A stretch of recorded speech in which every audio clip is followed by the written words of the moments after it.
오늘 하이델베르크 교리문답 36문, 37문인데 36문은 좀 생략을 하고요. 사실 반복되는 것들이 많이 있기 때문에 생략하고 오늘 37문, 15주일 37문 보겠습니다. 우리 주보를 참조하시기 바랍니다. 하이델베르크 교리문답 오늘은 15주일로 넘어왔고요. 36문은 우리가 늘 또 이전에도 듣고 또 앞으로도 듣는 내용이기 때문에 생략하고 37문 제가 읽으면 답을 다 같이 읽어주시면 되겠습니다. 제 37문 고난을 받으사라는 말로 당신은 무엇을 고백합니까?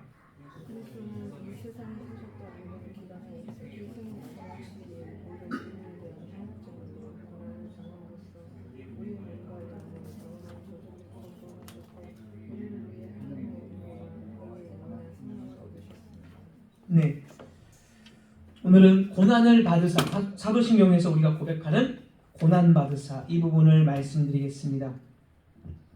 4개의 복음서에는 예수님의 생애에 관하여 많이 알려주고 있습니다. 그러나 사도신경은 그리스도의 잉태와 탄생에 관해 고백한 뒤로 후 바로 이어서 예수님의 죽음에 관한 신앙 고백을 하고 있습니다. 고난과 죽음에 관한 신앙 고백을 하고 있습니다. 사도신경은 구체적으로 작성하는 것보다는 신앙을 요약적으로 보여주는 것이기 때문에 예수님의 생애에 대해서는 말을 하고 있지 않는 것 같습니다. 그러나 예수님의 생애는 분명 우리 믿음을 위해 큰 의미를 가지고 있음에 틀림없습니다. 우리 신앙 고백의 저자는 이 사실을 결코 등한히 여기지 않았습니다. 37문답을 다시 한번 제가 읽겠습니다. 다시 보면 고난을 받으사라는 말로 당신은 무엇을 고백합니까? 답. 그리스도는 이 세상에 사셨던 모든 기간에 특히 생애 마지막 시기에 모든 인류에 대한 화목제물로 고난을 당함으로써 사도신경이 예수님의 생애를 말하고 있지는 않지만 우리 신앙 고백은 예수 그리스도의 생애에 큰 관심을 기울이고 있습니다.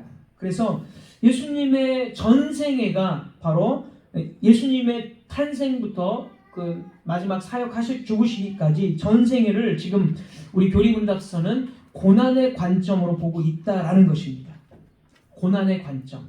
이러한 신앙 고백, 예수님의 전생애를 고난으로 보는 신앙 고백은 성찬 예식문과 거의 비슷합니다. 조화를 이루고 있습니다. 제가 성찬 예식문을 한 번 더 읽어드리겠습니다.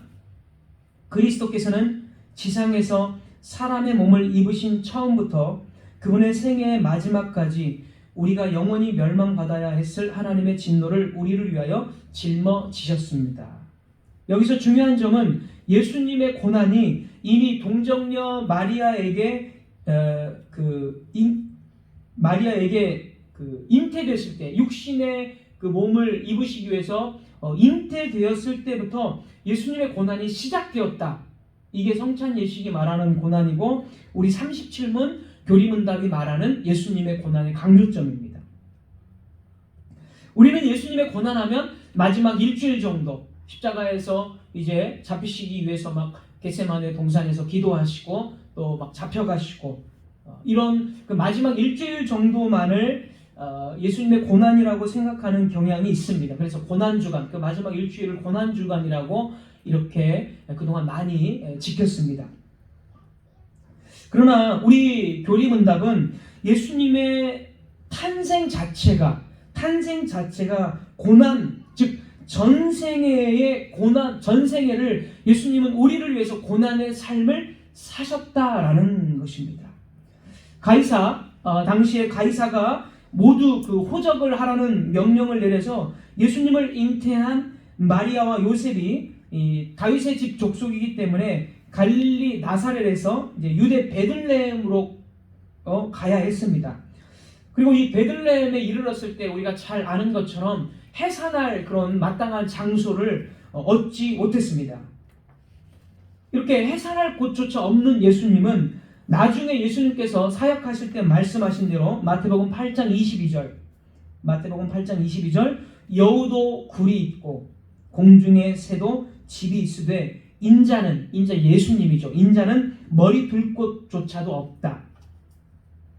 하고 이렇게 사역하실 때 말씀하신 것처럼 예수님은 어디 거주할 마땅히 해산할 안정적으로 해산할 그런 곳도 없었다라는 것이죠. 그래서 예수님께서 이미 그 지상 사역 때 말씀하신 것처럼 고난의 삶, 탄생조차도 어디 마땅한 그 장소가 없는 그런 고난의 생애가 시작되었습니다. 하나님이시며 하나님의 아들이신 분이 그냥 강보에 쌓여서 말 구유에 이렇게 누였습니다. 나아가 그분은 이제 탄생하시고 나서 헤롯이 예수님을 이제 죽이려 했기 때문에 애굽으로 도망을 가야 했습니다. 그래서 태어나시면서 이제 그의 목숨은 마치 현상금에 걸린 것처럼 급박하게 쫓겨나야 했습니다. 그리고 어릴 때에 그분은 완전히 순종하심으로써 아버지 요셉을 도와서, 아버지 요셉이 이제 목수였기 때문에 아버지 요셉을 도와서 목수의 일을 했다라고 성경은 기록을 하고 있습니다. 무엇보다도 그분은 부패와 죄로 더럽혀진 그 백성들 가운데 오셨다라는 것입니다. 무죄하신 분, 그리고 하나님이신 그분이 죄가 충만한 이 땅 가운데 오셨고요. 그 다음에 죄악으로 얼룩진 부패한 백성들 가운데서 그들과 같이 살았다라는 겁니다. 이게 그분의 고난이 아니면 무엇이겠습니까? 예수 그리스도께서는 땅에 사는 동안 늘 고난을 받으셨다라는 뜻입니다. 그래서 전생애의 고난을 우리는 기억해야 합니다. 두 번째로 우리 교리문답은 그분의 생애의 마지막 고난에 대해서 또 강조를 하고 있습니다. 두 번째, 마지막 죽음에 대한 그런 고난. 그분은 특별히 그의 생애의 마지막에 큰 고난을 받았다고 합니다. 이는 십자가에서 그분께서 당하신 무서운 고난과 죽음을 가리킵니다. 먼저 우리는 예수님께서 겟세마네 동산에서 고통 가운데 얼마나 그 고통이 심하셨으면 땀이 핏방울이 되도록 기도하셨다라는 내용을 읽을 수가 있습니다. 그리고 예수님은 그 고난이 얼마나 무시무시한 것이었는지 거기서 이렇게 기도하셨습니다. 아버지여, 만일 아버지의 뜻이거든 이 잔을 내게서 옮기시옵소서. 이 고난의 잔이죠. 옮기시옵소서. 그러나 내 원대로 마옵시고 아버지의 원대로 되기를 원합니다. 이 고난이 얼마나 무거운 고난이었으면 예수님께서 이렇게 기도하셨을까? 그 땀이 핏방울이 될 정도로 기도하셨을까? 이 부분을 지금 이렇게 짚고 이렇게만 말씀드리고 넘어가지만 이제 뒤에서 이 고난이 어떤 것인지를 물론 아시는 분도 다 아시겠지만은 한 번 더 제가 짚고 설명을 할 것입니다.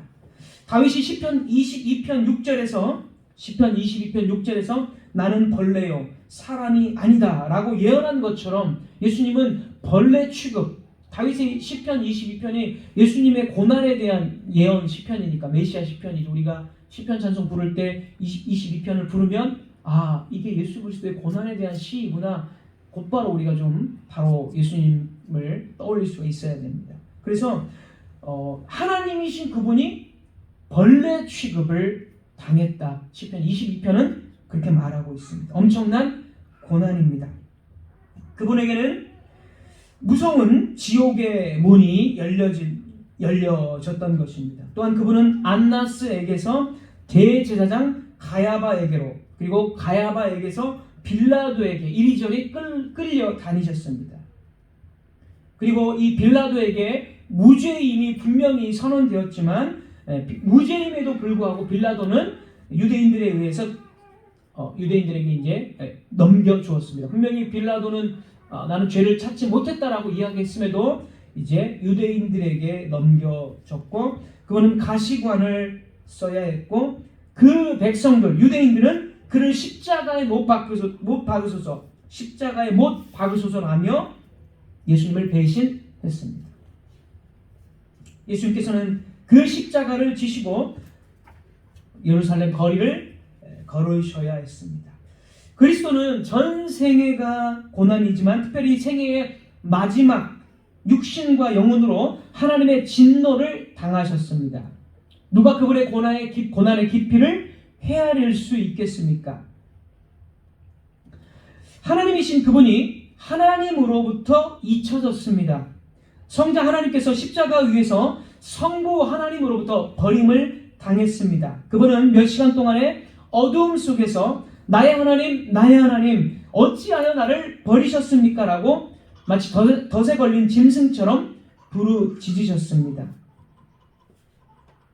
그런데 여기서 이제 우리가 생각해 보아야 할 점이 있는데, 예수님은 고난을 당하실 때 왜 다른 사람들처럼 좀 담대하고 멋있게 좀 모든 것을 수용하면서 왜 고난을 당하지 않으셨는가 하는 점입니다.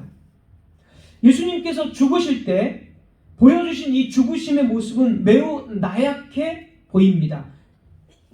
이게 무슨 말이냐면 교회 역사를 살펴보면 순교를 당할 때 정말 담대하게 멋지게 정말 감동적으로 죽음을 장식한 사람들이 많이 있습니다. 자, 예를 들어서 서머나 교회의 감독 폴리갑. 이 폴리갑은 사도 요한의 제자입니다. 사도 요한의 제자로 알려져 있죠. 이 사도 요한의 제자인 이 폴리갑이 마지막에 사형 집행을 이제 고문당하고 사형 집행 당하기 전에 그 사형 집행관이 이렇게 이야기합니다. 예수 그리스도를 부인해라. 그러면 너를 풀어주겠다. 이렇게 회유를 하죠. 이 사형 집행관이.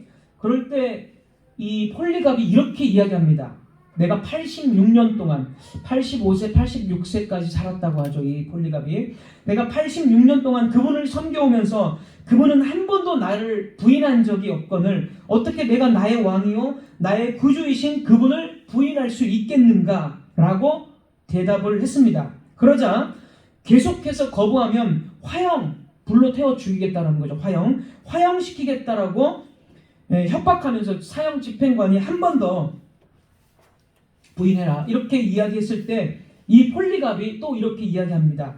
그대는 1시간 동안 타다가 잠시 후면 꺼져버리는 불로 나를 위협하고 있지만 경건치 못한 자들을 위해서 예비된 심판과 영원한 형벌의 불에 대해서는 전혀 모르고 있다. 어찌 지체하는가? 당신이 원하는 대로 속히 시행하라 이렇게 말하고 화형을 당했습니다. 폴리갑이. 이 이야기는 실제이고 매우 감동적입니다. 하지만 죽음의 순간에 하나님 어찌하여 나를 버리셨나이까? 라고 외치는 예수님의 모습은 어떻습니까? 이것은 전혀 감동적이거나 멋진 이야기가 아닙니다. 우리는 폴리갑이 당한 고난과 예수님께서 당한 고난의 차이를 알아야 합니다. 오늘날 많은 사람들이 고난 주간이 되면 예수님의 고통을 생각하기 위해서 애를 씁니다. 한 10년도 더 넘은 영화인데 그 당시에 유행했던 패션 오브 크라이스트라는 영화를 여러분들 잘 아실 것입니다. 저도 그 영화를 본 적이 있고 많은 기독교인들이 패션 오브 크라이스트라는 그 영화를 보면서 예수님의 고통의 눈물을 흘렸을 것입니다. 그런데 영화라는 것은 어떤 시각적인 그 힘과 어떤 그 음악과 시각적인 힘을 가진 것이 바로 영화입니다. 그래서 시각적인 것과 이 청각적인 것들을 최대한 끌어올려서 우리의 감정을 자극하기 때문에 예수님의 고난도 굉장히 강렬하게 그 영화가 굉장히 강렬하게 정말 사실적 어쨌든 그 모든 피와 어떤 그 잔해들 이런 것들을 다 표현을 해서 굉장한 각인을 줬습니다. 우리에게. 그래서 그 영화에서 예수님이 고난당하신 모습은 우리의 모든 감정과 우리의 모든 주의를 예수님께서 육체적으로 끔찍한 고통을 당하신 것에 초점을 맞춥니다. 육체적인 그 고통이 얼마나 심했는가를 우리는 그 영화를 보면서 분명히 우리는 다 감정적으로도 그리고 지성으로도 다 전달을 받습니다. 그래서 교회들도 이 점을 잘 활용해서 고난 주간이 되면 예수님의 이 고난을 영상으로 자주 틀어주고 또 어떤 그 교회들은 연극으로 예수님의 그 고난당하는 끌려가는 모습들 막 맞는 모습 또 십자가에 달리는 것을 연극으로도 많이 표현을 하고 성도들은 그 고난 주간의 영상이나 연극을 통해서 눈물을 흘리는 것을 우리는 자주 목격해 왔습니다. 하지만 이런 류의 영상들의 문제점은 예수님의 육체적 고통을 너무나 강조하고 있다라는 것입니다. 육체적 고통. 그래서 사람들은 예수님의 고난을 육체적 고통의 차원에서만 생각을 합니다. 그러나 여러분, 예수님께서 당하신 고통이 육체적 고통입니까? 물론 육체적 고통 정말 무서운 고통이 되겠죠. 피가 튀고 살이 찢기는 그런 고통, 그 육체적 고통 분명합니다. 엄청난 고통입니다. 그러나 예수님의 고난의 본질이 육체적인 고통에 있을까요? 만약 예수님의 그 고난의 본질이 육체적 고통이라면 예수님보다 훨씬 더 끔찍한 십자가형이나 고통을 당한 사람들은 예수님보다 더 큰 고통을 당한 것입니까? 만약 예수님의 고통이 육체적인 것에만 집중된다면 폴리갑, 아까 소개한 폴리갑은 육체적 고통을 당하며 감동적인 말을 하고 죽었는데 예수님은 하나님께 절규하면서 죽으셨습니다.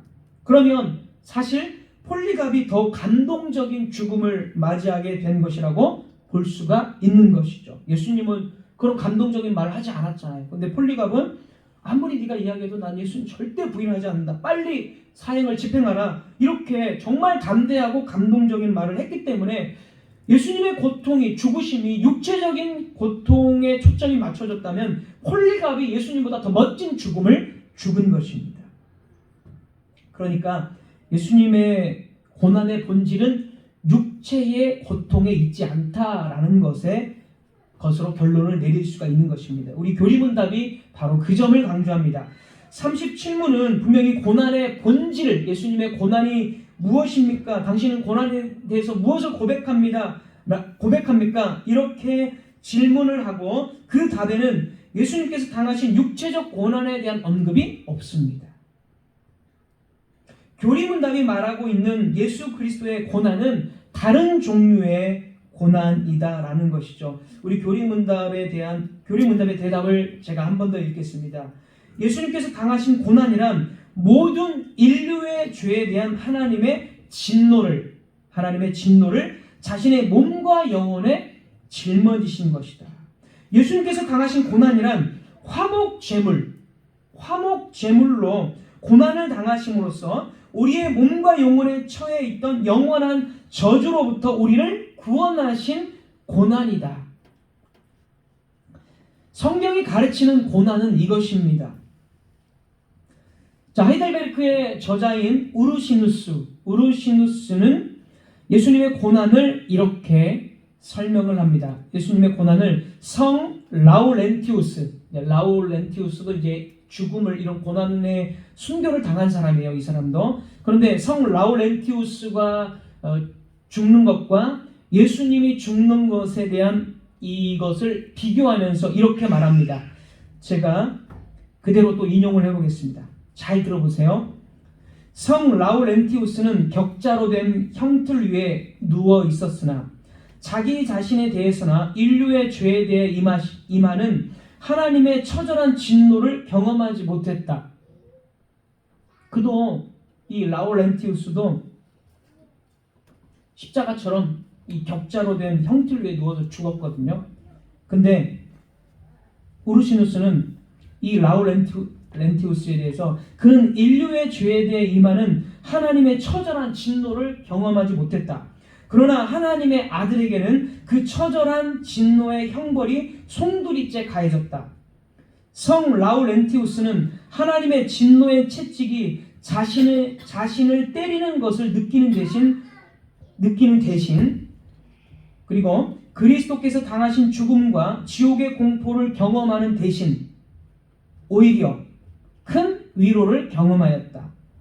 그는 복음을 증거하는 것 때문에 고난을 당하였으며 그의 죄가 하나님의 아들로 말미암아 씻음 받았다는 확신이 있었기 때문이다. 그러나 하나님의 아들은 온 세상의 죄를 다 짊어지셨다. 그러므로 성 라우렌티우스가 그리스도보다 오히려 순교 시에 더 많은 용기와 평정을 가졌던 것처럼 보이는 이유를 쉽게 알 수 있다. 폴리갑도 마찬가지죠. 똑같습니다. 이러한 이유로 그리스도께서는 신성을 인성과 함께 가지신 분이셨음에도 동산에서 땀이 피가 되어 흐르도록 고민하셨고, 또한 십자가 위에서 나의 하나님 어찌하여 나를 버리셨나이까 라고 외치셨던 것이다. 여러분, 차이를 이해하시겠어요? 인류에 속한 사람들 중 어떤 사람도 예수 그리스도께서 그날 가지셨던 그 고난의 무게를 이해할 수가 없습니다. 어떠한 종류의 큰 저주와 공포, 정말 잔악한 방법의 사용 방식도 예수님께서 그날 가지셨던 그 고난에 대한 두려움만한 것들을 인간은 만들어내지 못합니다. 왜요?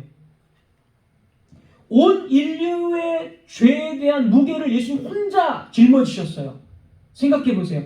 인간이 아주 잔악한 왕에 의해서 사형틀에서 죽음을 당할 때 죄인이라고 쳤을 때 그 죄인이 그 죽음의 무게는 그냥 자신의 죄값으로 인해 죽는 거예요. 아무리 잔인한 방법으로 죽는다 할지라도. 하지만 예수님은 시작 태초부터 마지막 재림 때까지 모든 예정된 백성들, 하나님의 모든 시작부터 마지막 재림 때까지 모든 하나님의 백성들의 죄를 혼자 다 짊어지셨어요. 그 죄의 무게를 인간이 어떻게 알까요? 우리는 모르죠. 몰라요.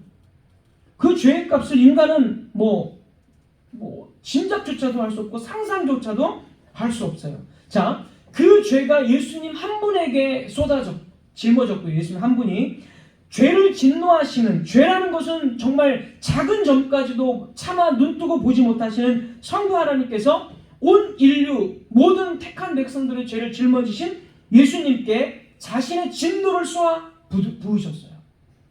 그거를 우리는 상상을 할 수가 없죠. 그 무게입니다. 그 무게. 그러니까 예수님께서 분명히, 예수님 지난번에 배웠죠. 신성이 인성을 취하셔서 예수님은 지상에 계실 때도 하나님이시고 언제나 하나님이세요. 언제나 예수님은 하나님이심에도 불구하고 하나님이신 그분조차도 이 잔을 내게서 옮겨주시기를 원합니다라고 기도하셨어요. 그렇게 하나님이심에도 불구하고 그렇게 기도할 수밖에 없었던 이유는 성부 하나님의 그 진노를 혼자 가지셨기 때문에 기도할 수밖에 없었어요. 그렇게 하나님이신 예수님이. 그러면서 죽으시는 그 순간에 어찌하여 나의 하나님 어찌하여 나를 버리셨나이까 라고 외칠 수밖에 없었던 이유를 우리는 그나마 공감할 수 있겠죠. 그 죄의 무게를 혼자 담당하셨고, 그 무시무시한 측량할 수 없는 그 무서운 성부 하나님의 그 진노를 혼자 당하셨기 때문에 왜 나를 버리셨냐라고 절규할 수밖에 없었습니다. 이 고통은 인간들 중에서는 어느 누구도 이해할 수 없고 측량할 수조차 눈꼽만치도 이해할 수 없는 그 고통입니다. 그러니까 예수님의 십자가에서 죽으심의 고통의 초점은 뭐예요? 하나님의 우리의 모든 죄를 다 자신의 몸에 짊어지시고 하나님의 그 무서운 진노를 짊어지셨다. 이게 강조점이고, 성경이 말하는 예수님의 고난받으사 할 때 우리가 고백하는 거예요. 그런데 영화나 한국교회에서 말하는 예수님의 고난 이런 게 있습니까? 없잖아요. 아까 말씀드린 대로 영화는요, 그냥 예수님의 육체적 고통만 계속 보여주고 그냥 거기서 그냥 정말 예수님 얼마나 아프셨을까, 그래서 그렇게 해서 눈물 쏟게 만들어요. 그래서 그런 영화들이나 그런 예수님의 육체적 고통만을 강조하는 것은 성경의 의도를 왜곡하는 것이 됩니다. 굉장히 미묘한 거지만 이미 교리문답서의 저자는 우리 신앙의 선배들이 이것을 정확하게 구분하고 있었어요. 이미 신앙의 선배들은. 그래서 그 점을 교리문답을 통해서 이미 다 말을 하고 우리에게 전수를 해 준 것입니다. 예수님의 고난은 육체적인 고통에 있지 않고 구원에 있는 거죠. 구원. 그러니까 그 모든 죄인들의, 예정된 백성들의 죄를 다 혼자 짊어지시고 측량할 수 없는 하나님의 진노를 혼자 다 짊어지셨기 때문에 신앙 이 교리문답이 강조하는 건 그거예요. 그러니까 우리는 예수님께서 죄 없으신 예수님께서 왜 나를 버리셨습니까? 이 절규를 그때서야 비로소 이해할 수 있게 되죠.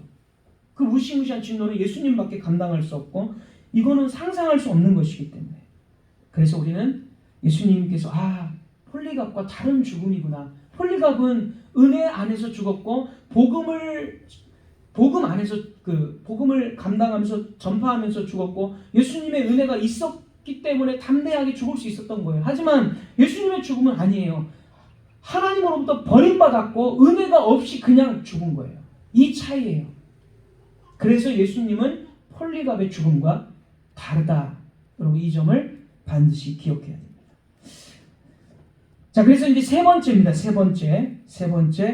예수님의 고난은 하나님의 진노를 받은 것이다라는 이 차원을 우리는 분명하게 인식해야 한다라는 것입니다. 세 번째로 예수님의 고난이 하나님의 진노를 받은 것이다라는 점 분명하게 우리는 인식해야 합니다.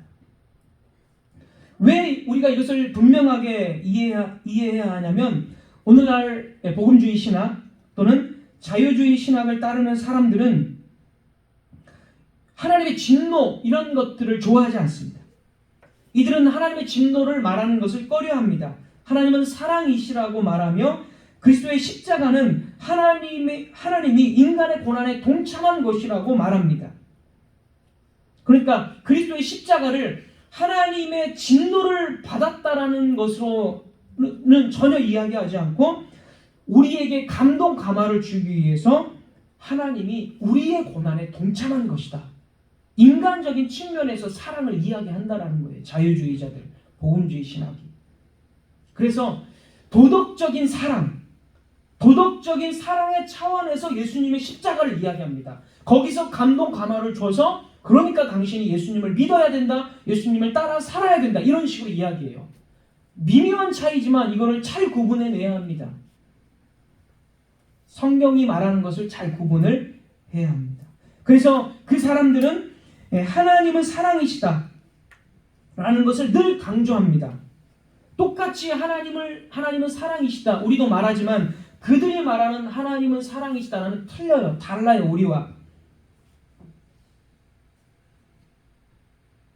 말씀드린 대로 하나님의 공의와 사랑을 균형적으로 이야기를 해야 되고 예수님의 십자가는 역시 하나님의 진노가 있어서 공의를 만족시킨 것이고 자기 백성들을 사랑하셨기 때문에 예수님 홀로 그 하나님의 진노를 짊어지셨다. 균형적으로 이야기할 수 있어야 됩니다. 그러나 현대 복음주의 신학과 자유주의 신학은 하나님의 사랑만 강조하고 의로우신 심판장이시고 하나님의 공의에 대해서는 그들은 이야기하지 않습니다. 그래서 결국에는 어떻게 되느냐? 하나님께서는 사랑이시기 때문에 진노할 수 없다. 진노할 수 없는 하나님. 진노하시는 하나님은 삭제하고 언제나 사랑하시는 하나님으로만 이야기를 합니다. 그러니까 이제 결론적으로 이렇게 자꾸 하나님의 사랑만 강조하는 복음주의 신학이나 자유주의 신학은 결론적으로 무엇에 도달을 하느냐? 예수님은 사랑이시기 때문에 다 구원하실 것이다. 심판하지 않고 어쨌든 다 구원하실 것이다. 이렇게 이제 만인 구원론으로 이제 결론을 내리게 되죠. 그래서 이방 종교에 있는 사람, 불교인도 구원하실 것이고, 마호메트 이슬람도 구원하실 것이고, 마호메트 이슬람이죠 거기가 유대교도 구원하실 것이고, 이슬람도 구원할 것이고, 여호와의 증인도 구원하실 것이고, 예수님은 사랑이시기 때문에 모든 사람을 다 구원하는 만인 구원론으로 그런 결론에 도달을 하게 됩니다. 하지만 성경은 절대로 만인 구원론이 아니다라는 것이죠. 뭐 구약도 마찬가지지만 신약에서도 하나님의 진노가 없는 성경은 거의 찾아보기가 정말 힘듭니다. 신약 27권 거의 모든 성경이 하나님의 진노를 분명하게 기록을 하고 있습니다. 하나님의 진노를 자꾸 잊어버리게 하고 삭제한다면 하나님을 다른 하나님, 성경의 하나님이 아닌 이방 종교의 하나님으로 섬길 수밖에 없습니다. 똑같은 하나님이라고 부르지만 사실 성경의 하나님이 아니라 그 하나님은 이방 종교의 하나님이에요. 진노가 없는 하나님은 성경의 하나님이 아니라 이방 종교의 하나님입니다. 여러분, 이 사실을 분명하게 기억해야 합니다. 마지막 네 번째입니다. 마지막 네 번째. 모든 인류에 대한 화목 제물로 고난을 당하셨다. 이 부분을 좀 살펴보겠습니다. 여기서 또 오해할 수 있는 것이 모든 인류를 위해 예수님이 죽으셨다는 것인가? 이 부분입니다. 예수님께서 모든 인류의 죄에 대한 하나님의 진노를 받으셨다. 우리 교리문답이 그렇게 이야기하고 있어요. 이것은 무슨 뜻일까요? 그리스도께서 진짜 모든 사람, 불교인을 위해서, 이슬람교인을 위해서, 정말 모든 사람을 위해서 죽으셨다라는 뜻일까요? 전혀 그렇지 않습니다. 도르트 신경 2장 3항을 제가 인용하겠습니다. 도르트 신경 2장 3항 2장 3항 읽겠습니다. 하나님의 아들의 죽음은 무한한 가치가 있어 온 세상의 죄를 속죄하기에 충분합니다. 온 세상 모든 인류의 죄를 속죄하기에 충분해요. 이 죽음의 어떤 그 충족성이죠. 충분합니다. 그렇게 말합니다. 그리고 나서 이어지는 다음 항들을 보면 이렇게 말합니다. 그러나 하나님께서는 선택된 자들의 죄만 속죄하셨습니다. 예수님은 선택된 자들의 죄만 속죄하셨습니다. 곧 그리스도께서는 선택된 자들만을 위해서 죽으셨다라고 말합니다. 그러면 왜 우리 교리문답은 온 인류를 위한 그리스도의 죽음에 대해서 이야기하고 있을까요? 이것이 그리스도께서 세상에 있는 모든 사람들의 죄를 위해 죽었다라는 것을 의미하지 않습니다. 조금 어려운데요. 도르트 신경을 제가 한 번 더 인용하겠습니다. 자, 더욱이 잘 들어보세요. 모든 인류에 대한 화목제물로 고난을 당함으로써, 이 말은 예수님께서 모든 사람들의 죄를 위해서 죽었다는 것을 뜻하지 않는다, 이렇게 말하는 거고요. 한 번 더 제가 인용하면, 더욱이 복음의 약속은 십자가에 못 박히신 그리스도를 믿는 자마다 모든 인종과 남녀노소를 다 불문하고 그리스도를 믿는 자마다 멸망하지 않고 영생을 얻는 것이다. 이 약속은 회개하고 믿으라는 명령과 함께 하나님께서 그분의 선한 즐거움에 따라 복음을 보내는 모든 민족들과 나라들을 향해 차별이나 구별 없이 알려지고 선포되어야 한다. 그러니까 예수님의 죽으심은 모든 인류의 죄를 속죄하기에 충분합니다. 그렇기 때문에 이 복음은 인종을 불문하고 모든 민족들에게 예수님에 대한 복음이 선포되어야 한다라는 것을 지금 뜻한다라는 거예요. 우리 교리문답도 도르트 신경과 같습니다. 자, 한 번 더 제가 설명드리겠습니다. 모든 인류의 죄에 대한 하나님의 진노를 받으셨다라는 것은 단지 그리스도의 이 사역을 세계적 차원, 보편적 차원에서 말할 뿐입니다. 아까 말씀드린 것과 같아요. 복음에는 죄와 죽음에 대한 해결책을 모든 사람들에게 충족하고도 풍성하게 제시하고 있어요. 풍성하고 충족하게 제시하고 있습니다. 이 복음의 약속은 온 인류를 위해 죽으셨다는 것은 온 인류에 대한 해결책이 충족하게 제시되었다라는 뜻입니다. 그래서 복음이 모든 사람들, 모든 족속들과 모든 나라들에게 전파되어져야 한다라는 뜻입니다. 그렇게 모든 인류를 향해서 복음이 전파될 때 모든 인류 가운데